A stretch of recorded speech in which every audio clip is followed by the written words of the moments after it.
इंद्रप्रस्थ के राजमहल में महाराज युधिष्ठिर सहित पांचों पांडवों अपनी प्रिय पत्नी अनिंद्य सुंदरी द्रौपदी के साथ सुखपूर्वक रह रहे थे।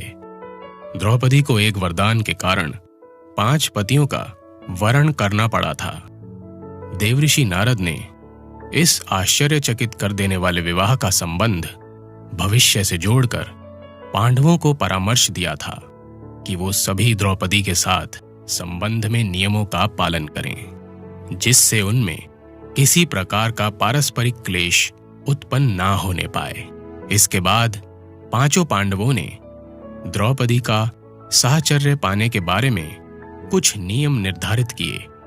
इन नियमों के अनुसार द्रौपदी को अपने पतिव्रत धर्म को निर्वाह करते हुए प्रत्येक पति के साथ नियत समय तक रहना होगा।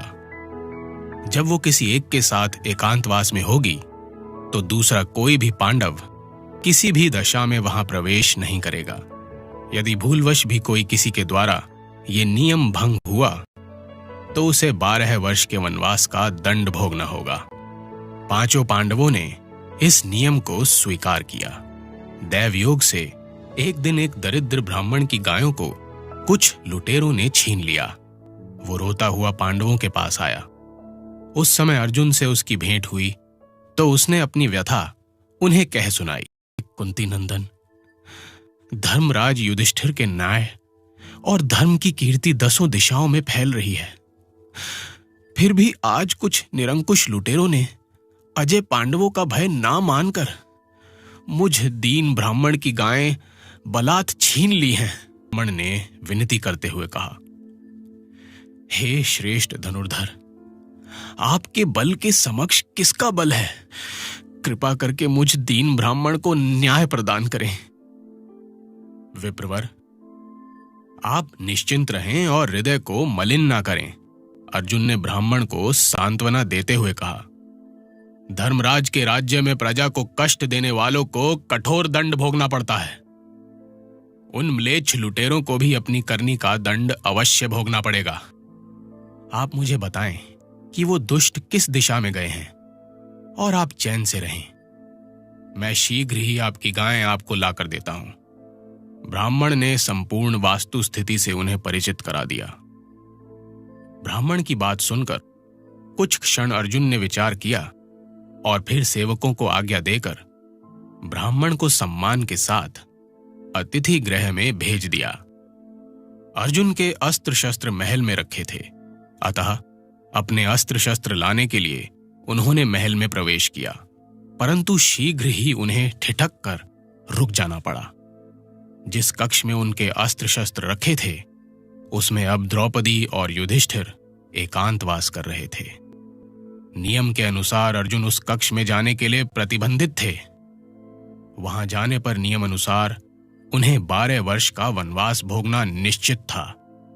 वहां जाए बिना याचक ब्राह्मण का हित साधना संभव न था। अर्जुन के समक्ष धर्म संकट की स्थिति उत्पन्न हो गई थी।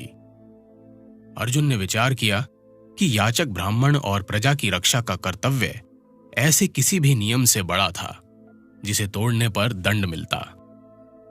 अंततः दंड का भय त्याग कर अर्जुन ने क्षति योचित व्यवहार करते हुए उस कक्ष में प्रवेश किया। वहां से अपने अस्त्र शस्त्र लेकर ब्राह्मण की गायें ले जाने वाले दुष्ट लुटेरों के पीछे चले गए। अर्जुन का अश्व द्रुत गति से दक्षिण दिशा में दौड़ा जा रहा था। शीघ्र ही उन्होंने लुटेरों को घेर लिया। अपने सम्मुख पांडुपुत्र अर्जुन को देखकर लुटेरों को मृत्यु का भय सताने लगा और वो ब्राह्मण की गायों को छोड़कर प्राण बचाते हुए इधर उधर भागने का प्रयास करने लगे।